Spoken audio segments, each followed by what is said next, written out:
queremos iniciar el programa diciéndoles que su presentación y dirección está Rodolfo Poveda, miembro de la Corporación de Periodistas del Valle y de otros círculos de periodistas. Queremos lamentar el fallecimiento del veterano periodista Luis Alfonso Díaz, quien murió en el día de ayer. Para su familia y amigos, sentidas condolencias de RIP Comunicaciones. Pero queremos también una noticia buena, saludar la llegada del doctor Néstor Hugo Millán a la Secretaría General de la Universidad del Valle. El doctor Néstor Hugo Millán es un educador de larga trayectoria, es un investigador, jurista, connotado profesor universitario y además un hombre con una larga experiencia en el campo administrativo. Bienvenido entonces al doctor Néstor Hugo Millán a la Secretaría de la Universidad del Valle. También queremos saludar al padre huérfano, un dirigente importante, su misión sacerdotal la combina con el trabajo social a favor de las comunidades deprimidas, no solo del Valle, sino a nivel nacional. Pues bien, iniciando nuestra franja cultural, queremos decirles que 3 importantes hechos para desarrollar esta franja cultural.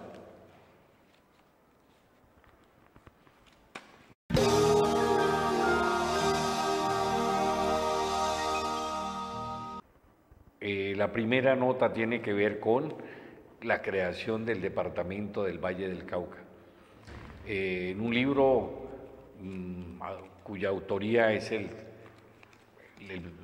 colega que está aquí, de ustedes, educador también, de larga trayectoria, un libro titulado Santa Librada y los orígenes de la vallecaucanidad.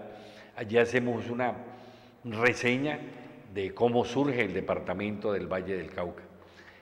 Como sabemos, en 1910, durante la última etapa del gobierno del general Rafael Reyes, quien venía siendo cuestionado y al final tuvo que salir de la presidencia, se presentó por parte de Ramón González Valencia, un congresista del departamento de Santander, una propuesta de crear o hacer una contrarreforma constitucional a la propuesta en 1904.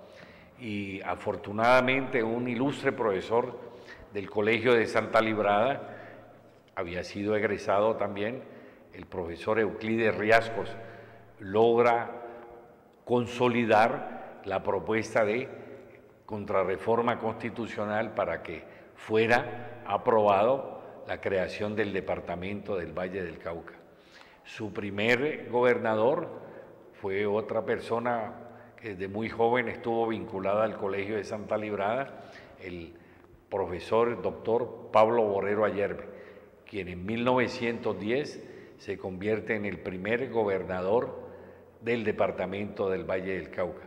Es bueno recordar que la sede de la primera gobernación fue el edificio de Proartes, al lado del Teatro Municipal. Es una joya arquitectónica que debe preservarse como patrimonio cultural de los caleños y del Valle del Cauca. Hasta que en 1927 se construye lo que sí era un verdadero palacio de San Francisco, la gobernación, que posteriormente fue demolida de manera infame, diría yo, porque una reliquia arquitectónica como esa nunca debió haberse destruido. La verdad es que el departamento del Valle del Cauca surge en 1910 y también surge paralelamente la arquidiócesis de Cali, de gran connotación, y el primer obispo de Cali fue un bachiller de Santa Librada, que fue el obispo Posidio, Eladio Posidio Perlaza, cuya estatua de cuerpo entero por mucho tiempo permaneció en la parte externa del convento de las Mercedes, allí en la cuarta con séptima, hoy permanece en el interior de la Casa Arzobispal. Debemos sentirnos entonces orgullosos de este departamento pujante, uno de los departamentos más prósperos y que merece todos los honores por parte de sus habitantes e hijos. Bien, vamos entonces ahora a una siguiente nota muy importante que tiene que ver con un homenaje a García Márquez y su papel de periodista. Veamos esta bella lección.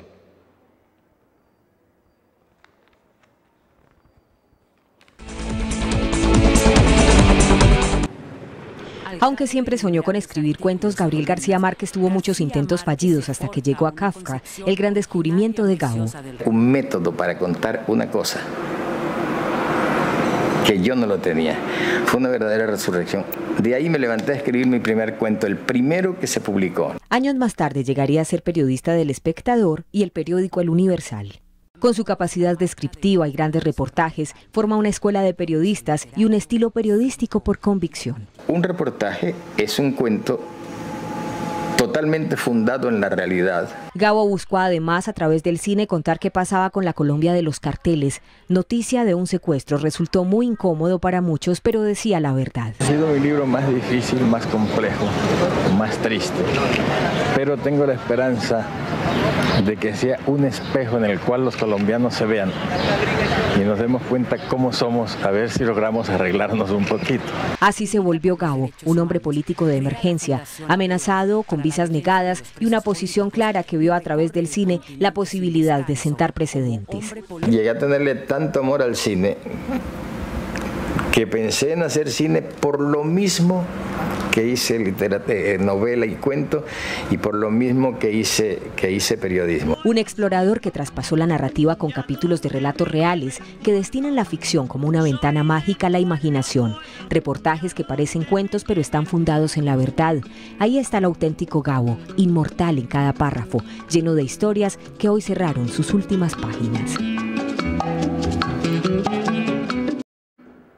Bueno, y también en ese homenaje a la partida de Gabo, una breve nota sobre Gabo y el periodismo.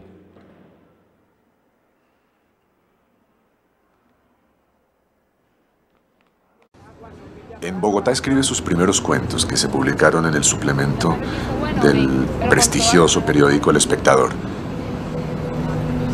Pero el asesinato de un popular líder político desata una gran crisis en el país.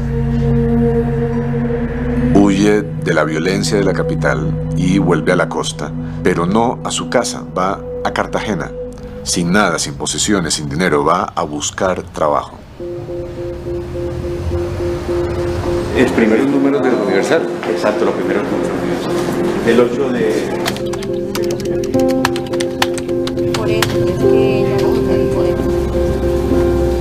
García Márquez se viene desamparado de Bogotá a Cartagena sin saber dónde dormir, dónde vivir, dónde trabajar. Y hacía unos meses, el 8 de marzo de ese año, se había inaugurado el periódico El Universal. Clemente Manuel Zavala saluda al joven García Márquez y dice: oye, tú eres el que publicó unos cuentos en el suplemento Sábado, me gustaron muchísimo. Y al día siguiente sale la primera nota de García Márquez. 25 de mayo. Es sobre el estado opresivo de la Cartagena militarizada. Los habitantes de la ciudad nos habíamos acostumbrado ya a la garganta metálica que anunciaba el toque de queda. El reloj de la boca del puente, empinado otra vez sobre la ciudad, con su limpia, con su blanqueada convalescencia, había perdido su categoría de cosa familiar, su irreemplazable sitio de animal doméstico. ¡Qué bueno! Son años de aprendizaje como periodista y de amistad con un grupo de escritores en Barranquilla que alentó sus ambiciones literarias. Escribe su primera novela, pero las editoriales lo rechazan con desprecio. Tiene que volver al periodismo, pero ahora es un periodista reconocido y eso le permite conseguir un puesto en el prestigioso periódico El Espectador en Bogotá. Llegaba este señor con estas camisas de colores y todo el mundo decía, bueno, ¿este loco qué es? O sea, él traía su Caribe hasta en su manera de ser.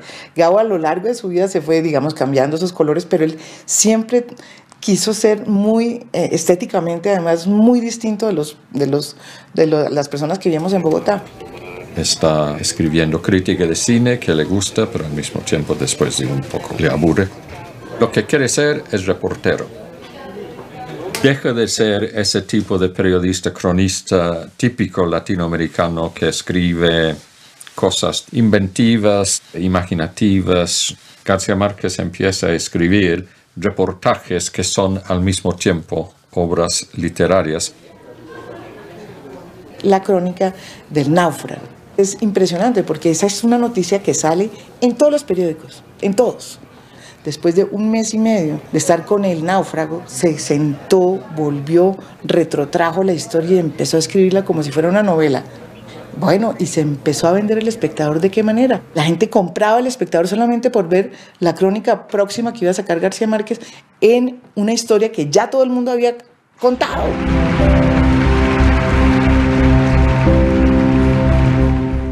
Bueno, y estamos próximos a celebrar y participar periodísticamente en el Festival Vallenato, edición 51 del Festival Vallenato, en homenaje a Carlos Vives, pero el vallenato tiene su magia, su encanto.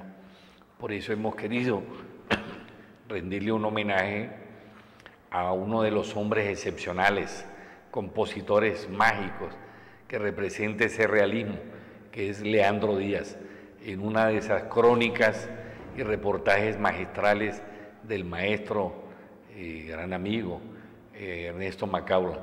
Veamos esta bella nota.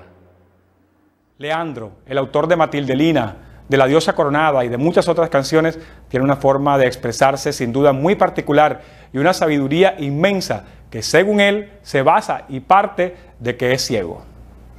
Un mediodía que estuve pensando en la mujer que me hace soñar.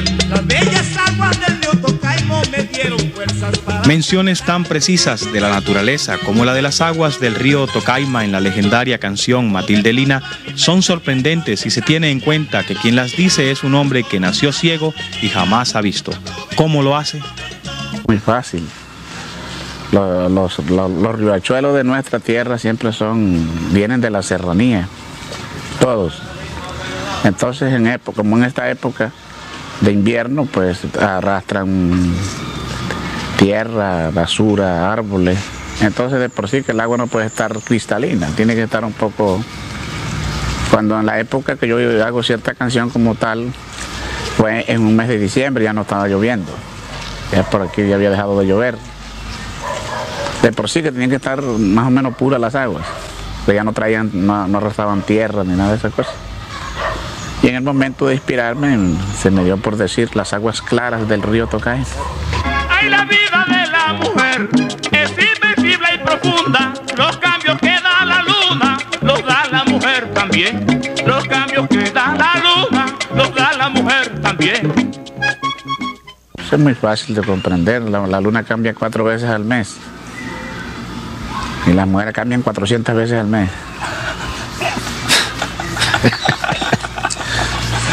Para contar lo siguiente conozco, yo soy rey querido. Ese nombre de Dios es de gente que tenga su grado distinguido.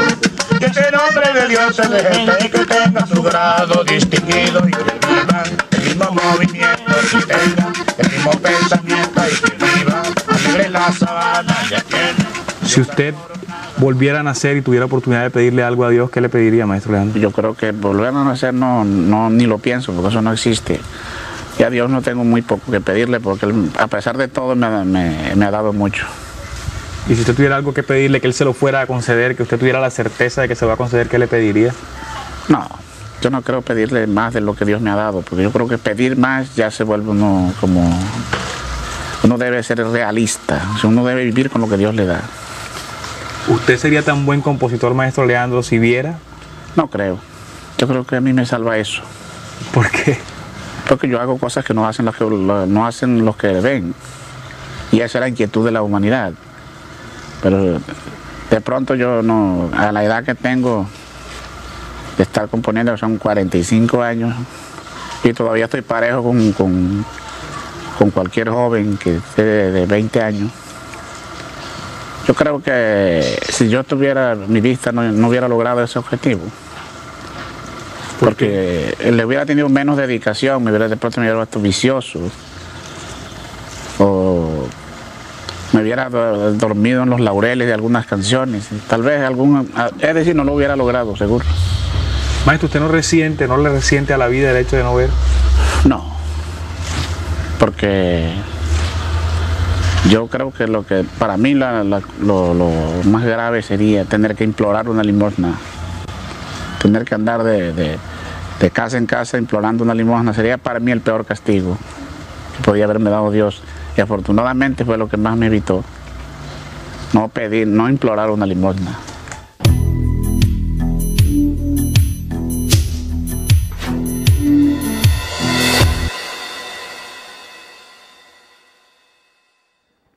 Bueno, y nuestra sección de Panorama Internacional se inicia con una nota sobre Siria y cómo la voracidad de potencias que dominaron colonialmente su territorio, como Francia, Inglaterra y los Estados Unidos, hoy desconocen y tratan de mostrar una visión diferente a lo que significa geopolíticamente Siria. Por eso, Decisiones ha querido hacer esta presentación.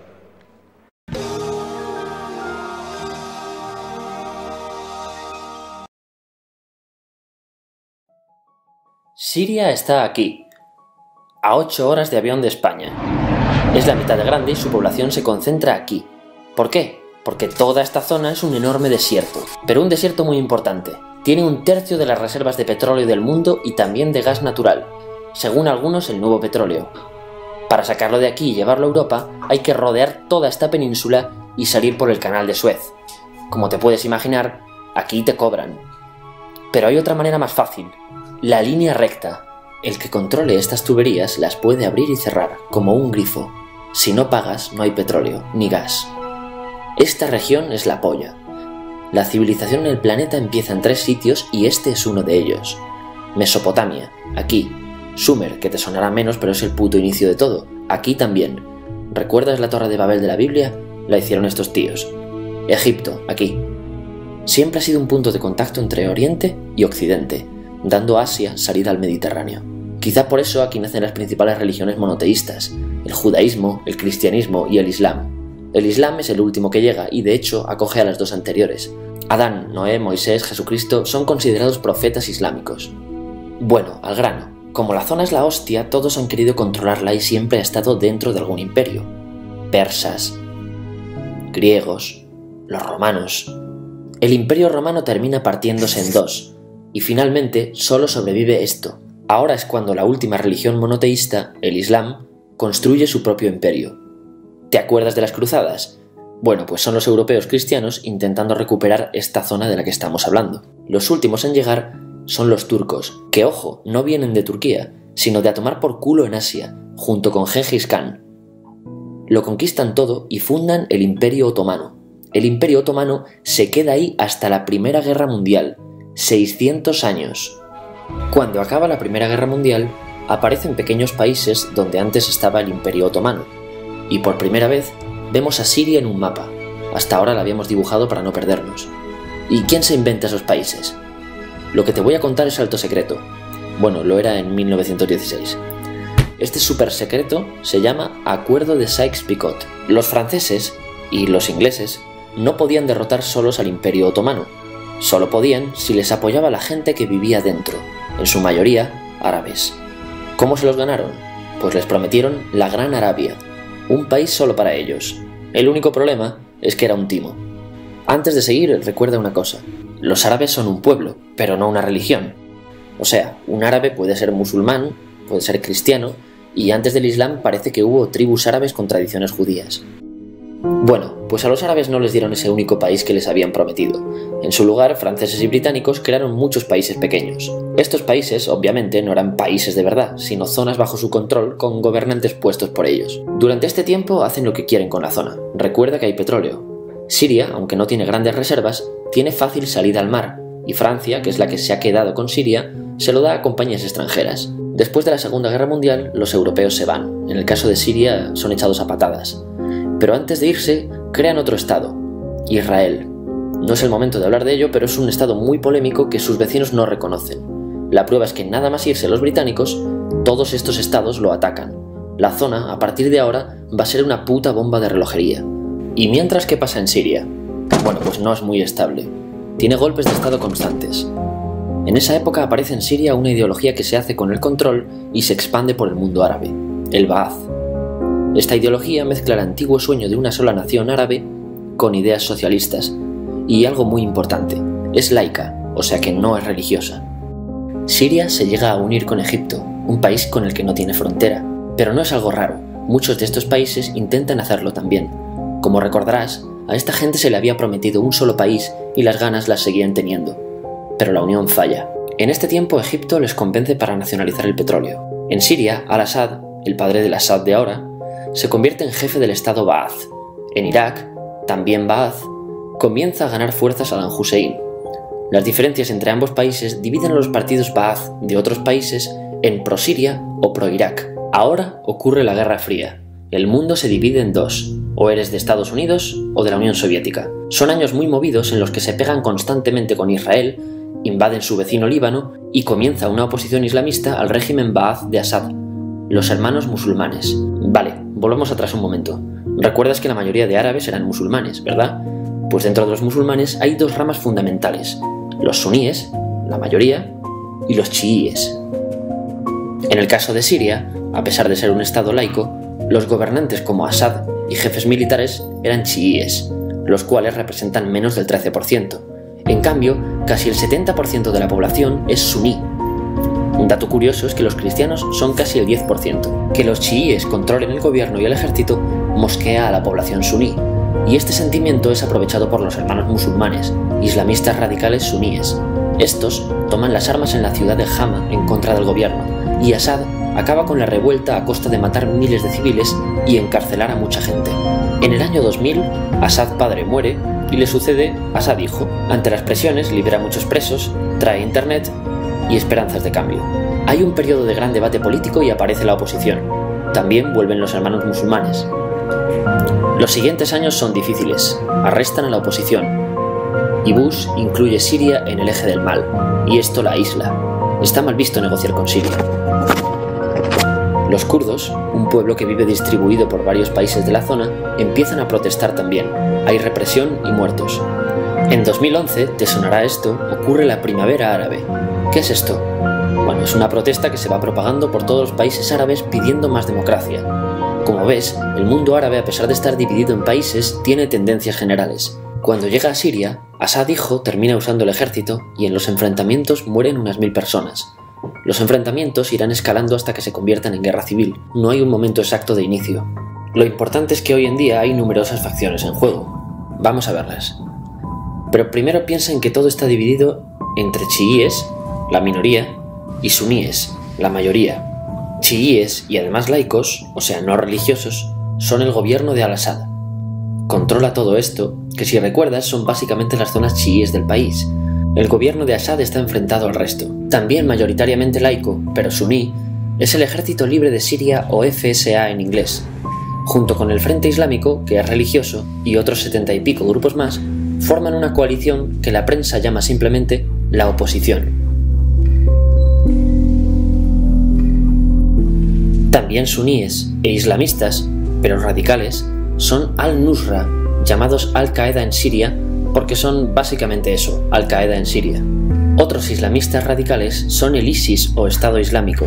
Salen de Al-Qaeda en Irak, controlan la mayor parte de Siria e Irak y se han hecho famosos por sus atrocidades. Su objetivo teórico impacta a muchos. Es un Estado Islámico a lo largo de Asia, África y Levante, aunque a ti ya te suena, ¿verdad? En naranja tenemos al pueblo kurdo, que recordarás porque el presidente Al-Assad lo reprimió, al igual que gobiernos de países próximos también hacen. Ahora controlan militarmente esta zona. Antes de terminar, repasemos los apoyos internacionales a fecha de octubre de 2015. Las fuerzas de al-Assad son apoyadas por Rusia, que ya tenía base militar en el país antes del conflicto, por Irán y por China. Todos son países de lo que Europa llama Oriente. En contra de Assad, apoyando a la llamada oposición, luchan Estados Unidos, Turquía, Francia, Gran Bretaña y Arabia Saudí. Podemos terminar con algunas conclusiones. Te advierto que esto ya es pura opinión. Si recapitulamos, vemos que la región es estratégica. Por su situación privilegiada, todos la quieren. Siria siempre ha estado bajo el paraguas de grandes imperios. Piensa que hace 100 años la actual Francia era Francia, Gran Bretaña era Gran Bretaña, pero es que hace 200 también, y hace 300 también, y hace 400 también. En cambio, Siria solo es Siria desde hace menos de 100 años, y solo se gobierna a sí misma desde hace poco más de 50. Además, jamás decidieron sus fronteras, se las impusieron. Europa divide Oriente Medio a su antojo para controlarlo, diseñando países sin tener en cuenta su población.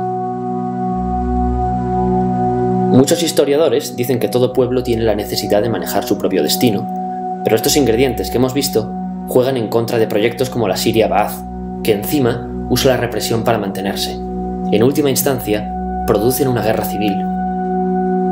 En este contexto no es extraño que aparezcan actores que se alimenten de la desesperación, el sentimiento suní de opresión y la visión de Occidente como invasor. ISIS usa la identidad árabe y la mitología de antiguos imperios. Cuando quieras entender el presente, pregúntate, ¿y el pasado?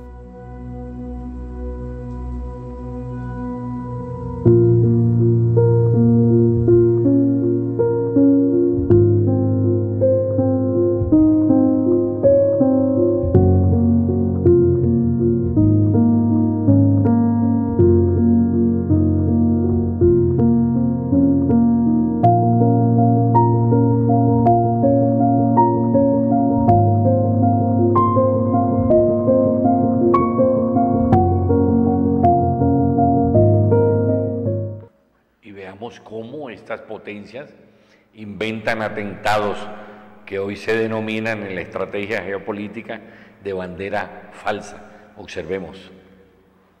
Buenas a todos, chicos.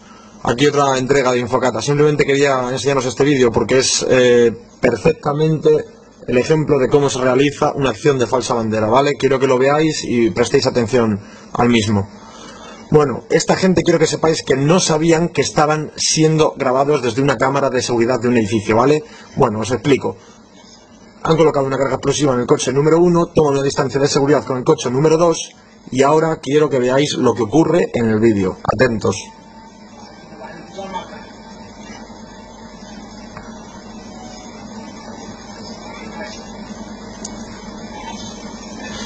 Detonan la carga explosiva de ese coche y por favor, fijaros bien en esta parte.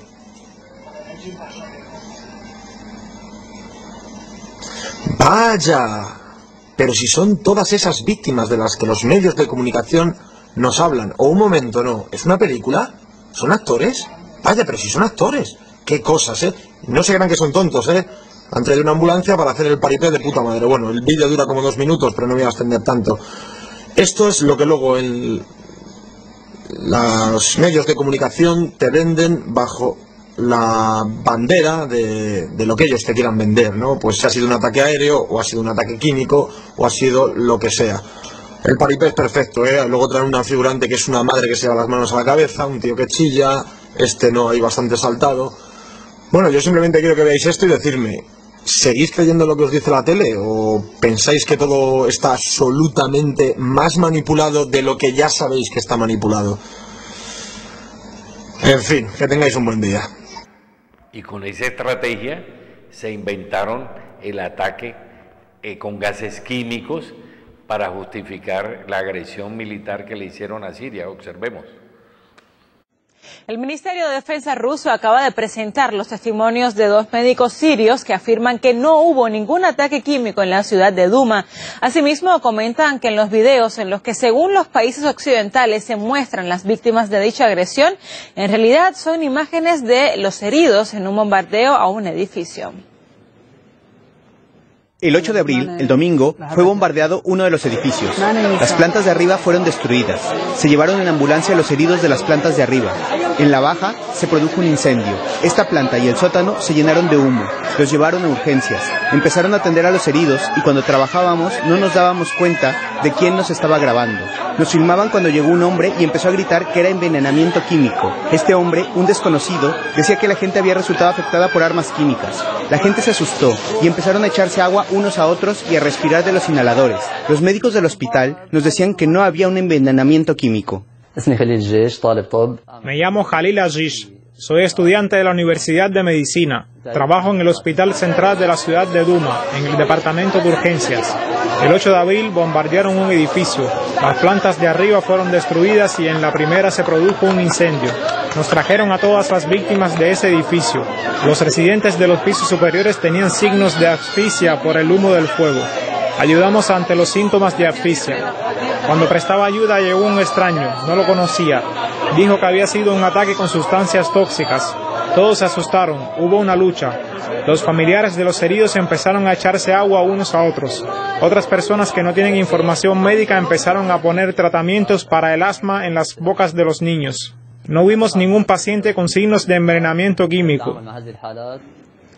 Estas personas incluso se reconocieron a sí mismos en los videos que supuestamente muestran los efectos del ataque químico. Ese soy yo. Ese soy yo. Esta chica ya tenía asma y por lo del gas venenoso, asma. Ese soy yo. Fue pánico. Cuando la gente se asustó, cundió este pánico. Ese soy yo. Estamos viendo precisamente el video y se puede observar al mismo hombre que ha dado la entrevista y que estaba en el hospital en el momento en que comenzó el pánico por los gritos de un desconocido sobre un presunto ataque químico, después del cual no se registró ni un paciente con síntomas de intoxicación. Recordemos que este mismo video, revelado por grupos opositores sirios, trascendió en importantes medios sin ser verificado. El ministro de Exteriores ruso, Sergei Lavrov, señaló que este material usado como evidencia por los países occidentales fue fabricado con la ayuda de servicios de inteligencia extranjeros. Según el alto cargo de la defensa rusa, los cascos blancos que supuestamente grabaron el video estaban siendo presionados por Londres antes de orquestar el supuesto ataque químico. Sabemos seguro que del 3 al 6 de abril los representantes de los así llamados cascos blancos recibieron una fuerte presión por parte de Londres para la pronta realización de la provocación preparada previamente. Indicaron a los cascos blancos que del 3 al 6 de abril los combatientes del grupo Jaish al-Islam llevarían a cabo una serie de poderosos bombardeos con artillería en la ciudad de Damasco. Esto provocaría una respuesta de las tropas del gobierno que los cascos blancos deberían utilizar para realizar la provocación con supuestas armas químicas. Bueno, y una noticia internacional es la transición presidencial que se dio en Cuba. Los hijos de la revolución ahora asumen la presidencia y el gobierno de una manera democrática, civilizada, pacífica, porque Cuba, queramos o no, nos da ejemplos de dignidad a todas las naciones del mundo.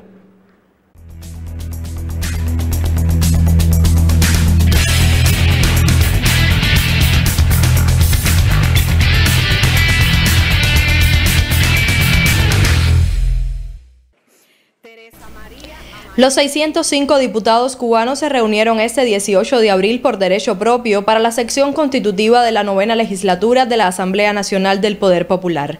Con sede en el Palacio de las Convenciones de La Habana, los parlamentarios ratificaron como presidente de ese órgano a Esteban Lazo Hernández y la comisión de candidatura propuso para el cargo de presidente del Consejo de Estado a Miguel Díaz-Canel y a Salvador Valdés Mesa para ocupar el puesto de primer vicepresidente. Asimismo, Ramiro Valdés, Roberto Morales, Gladys Bejerano, Inés María Chapman y Beatriz Johnson resultaron candidatos a vicepresidentes del país. La presidenta de esa comisión, Gisela Duarte, destacó que el proceso reafirma la esencia democrática del sistema electoral de la nación caribeña y representa a todos los sectores de la sociedad y a varias generaciones de cubanos. Más de un 80% del voto unido.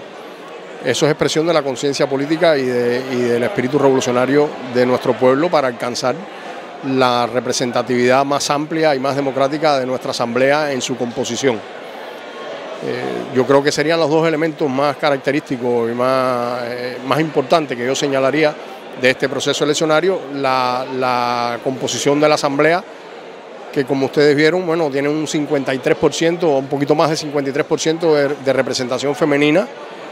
Segundo parlamento del mundo con mayor representación femenina.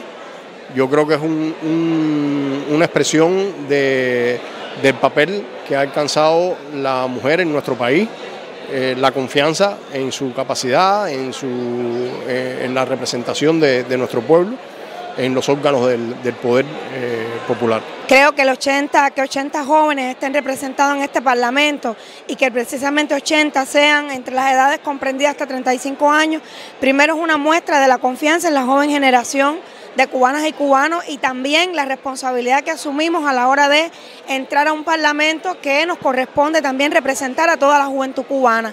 Creo que ha sido muy bueno porque hay de todos los sectores de la economía, los servicios, hay también estudiantes que desde las organizaciones estudiantiles también estarán asumiendo esta alta responsabilidad, jóvenes delegados de base. Yo creo que en los próximos 5 años nuestro servicio debe estar ligado a donde nos necesite nuestra patria y nuestro pueblo. Yo creo que lo esencial es eso, las tareas donde seamos necesarios, ahí tenemos que dar, ahí a pie de calle tenemos que dar nuestro servicio.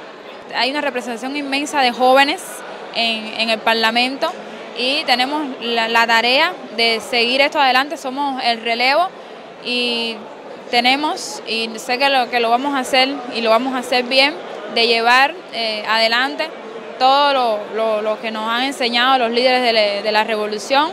El Consejo de Estado es el órgano de la Asamblea Nacional del Poder Popular que la representa entre uno y otro periodo de sesiones, ejecuta sus acuerdos y cumple las demás funciones establecidas por la Constitución.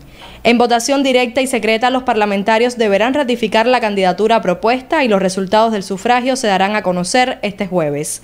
Desde La Habana, Cuba, Danay Galetti Hernández, Prensa Latina Televisión.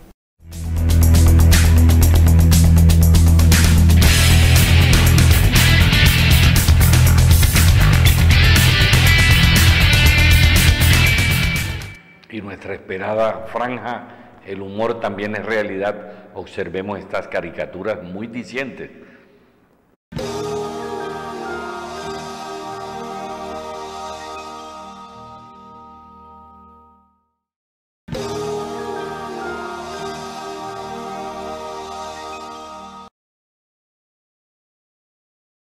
El títere y el titiritero. Sigamos, muy bien, miren, aquí lo tenemos.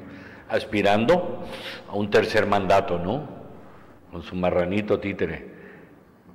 Papi, ¿por qué me dicen Porky, no? Todavía ni siquiera en las encuestas le han podido resolver ese dilema. Bien.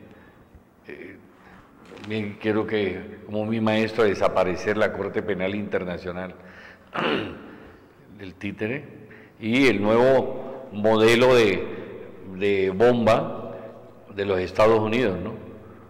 Ahí lo tienen. Veamos entonces, mire, los 3 sátrapas de Inglaterra, Francia y Estados Unidos que pretenden devorarse a Siria con el apoyo de Israel.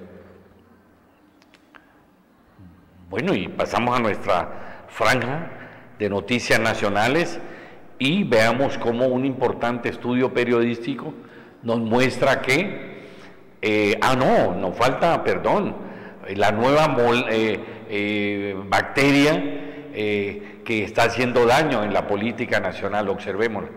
Primera vez en la historia de la medicina y de la psicología, científicos colombianos que se niegan a suministrar sus identidades y prefieren por prudencia y seguridad permanecer en el anonimato, han sintetizado en laboratorio una extraña molécula que en sí misma es un ente destructivo, que en su conformación y carga genética es una mezcla inesperada de virus, bacteria y sustancia activa que afecta no solo los organismos vivos, especialmente el humano, sino la psicología y la salud mental de la gente.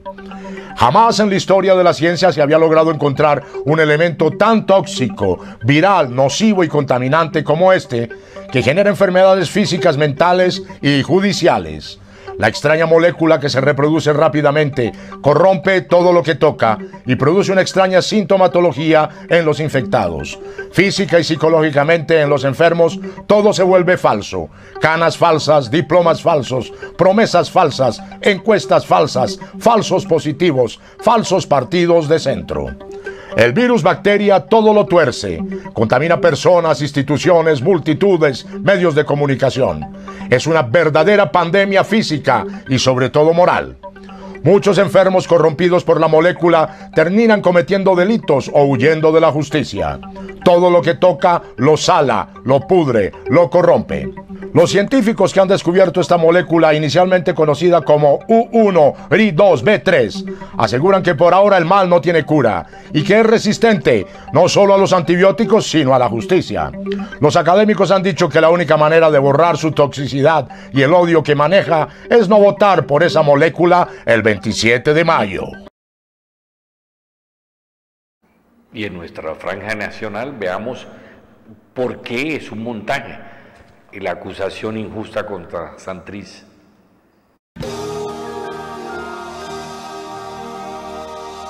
La detención de Santrich tenemos entonces que puede terminar con él en una cárcel de Estados Unidos.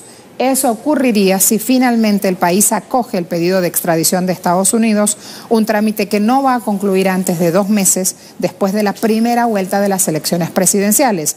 E incluso es probable que tarde más de los 119 días que le quedan a Santos en la presidencia.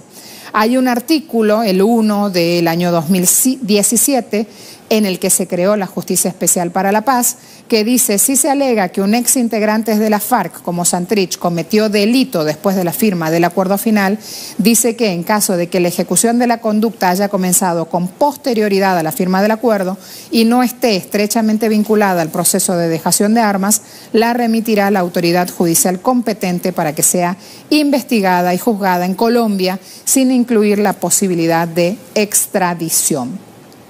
Me voy ahora con la pregunta planteada justamente en este espacio. ¿Qué acciones tomaría o debería tomar la Jurisdicción Especial para la Paz? Vamos a ver si nuestro invitado a esta hora nos aporta justamente, Jairo Estrada, un poco más de esta cuestión. Jairo, bienvenido, ¿cómo le va? Muy buenos días para ti y para todos los televidentes de Telesur en nuestra América. Muchas gracias. ¿Qué acciones ahora debería tomar JEP en estas circunstancias, de acuerdo a su opinión?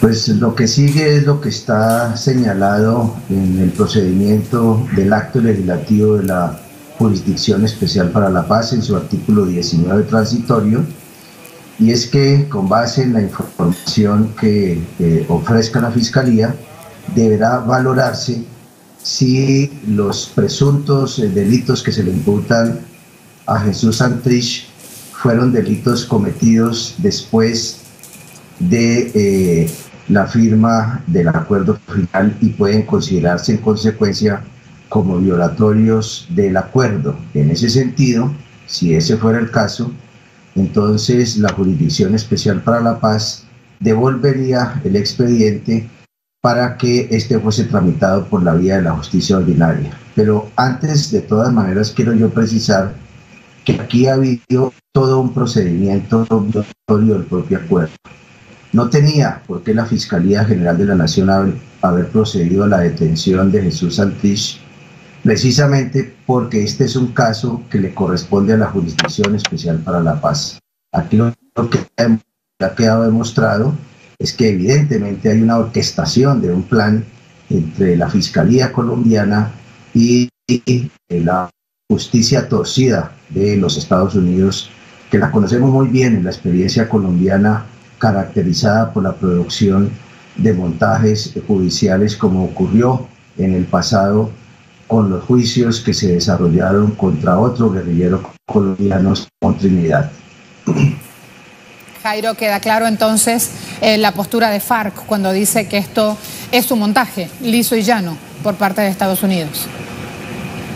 Evidentemente, si se analiza la síntesis de las pruebas que presentó el señor fiscal general de la Nación el día de ayer a la prensa y a la comunidad internacional, si ese es el acervo probatorio que se tiene, Todo parece indicar que estamos frente a unas pruebas bastante endebles y que tienen la característica de un montaje.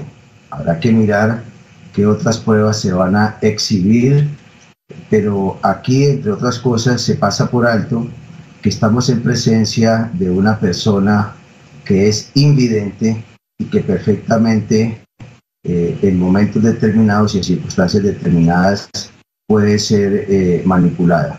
Adicionalmente, pues habría que señalar que Susan Triche es una persona que está constantemente vigilada por las fuerzas de la policía. Entre otras cosas, esas fuerzas conforman su escolta lo acompaña en todos sus desplazamientos, su escolta está presente en la casa, y resulta absolutamente absurdo que un guerrillero que dirigió las negociaciones en La Habana, que hizo parte de la mesa de diálogos, lleve a su propia casa a personas que presuntamente pertenecerían a un cartel de la droga para hacer negociaciones sobre producción y tráfico de estupefacientes hacia los Estados Unidos. Se entiende. Gracias por su pronunciamiento, por darnos su opinión. Muchas gracias también. Buen día. Y veamos cómo el problema de la minería en Colombia se mueve entre el neocolonialismo y el extractivismo. Veamos cómo funciona esto. Hacia 1500, cuando los colonizadores españoles llegaron a lo que luego llamarían América, extinguieron a casi toda la población nativa del continente. Entonces, para reemplazar la mano de obra indígena, trajeron millones de hombres y mujeres negros esclavizados de África. Sí, millones. Algunos de estos negros se rebelaron y establecieron comunidades libres. Fueron llamados cimarrones. Unos huyeron hacia las montañas y construyeron palenques, que eran pueblos encerrados con palos para protegerse de los ejércitos españoles. Otros, como es el caso de los negros de La Guajira en Colombia, se arrochelaron, es decir, se escondieron en las selvas y se ubicaron entre la serranía del Perijá y la Sierra Nevada de Santa Marta, en la cuenca media del río Ranchería. Era una región con naturaleza exuberante, que les ofrecía lo necesario para la supervivencia. Con el tiempo, estas comunidades se conocieron con el nombre de rochelas, y pronto serían el hogar compartido de negros, indígenas guayú y mestizos que huían del poder colonial.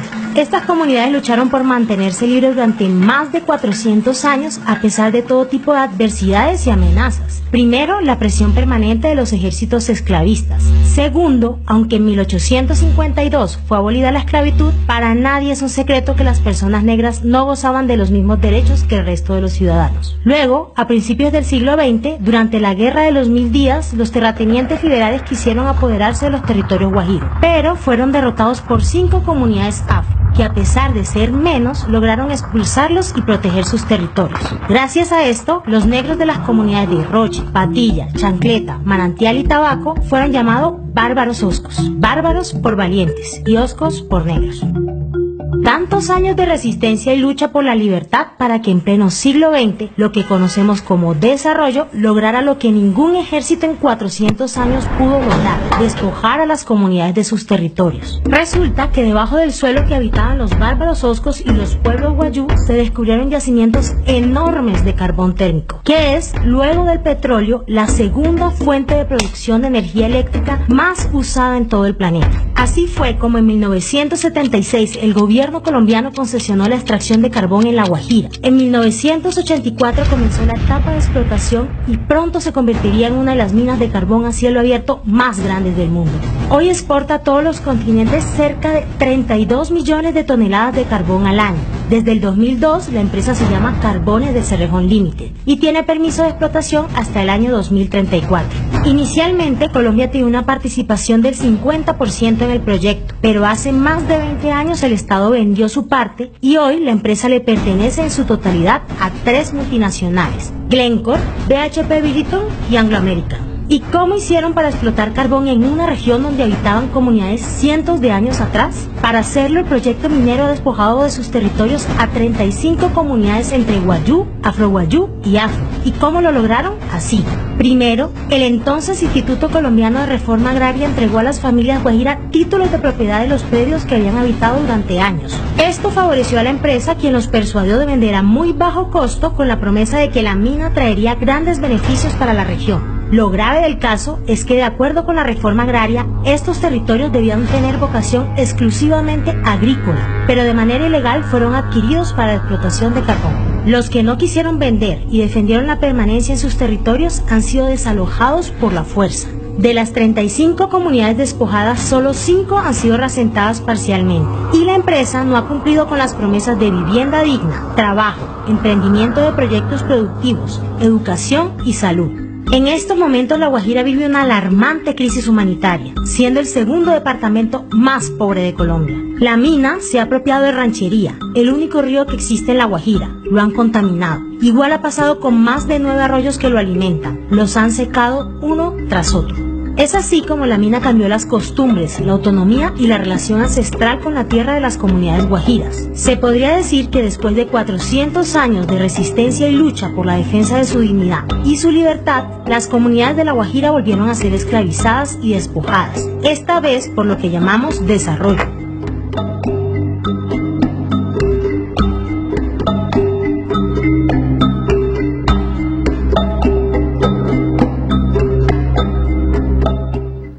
Uribe y su títere Duque y Vargas Lleras, desesperados, tratan de impedir el ascenso de un cambio que puede representar el candidato Gustavo Petro.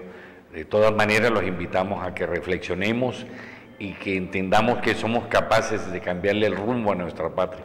Esta fue una edición más de Decisiones, el programa institucional de RP Comunicaciones. Estuvo con ustedes Rodolfo Poveda y los invitamos a que nos sigan acompañando y se pronuncien ahí a través de YouTube, como tenemos nuestra página, para que nos expresen su opinión y además se suscriban a esa página de YouTube.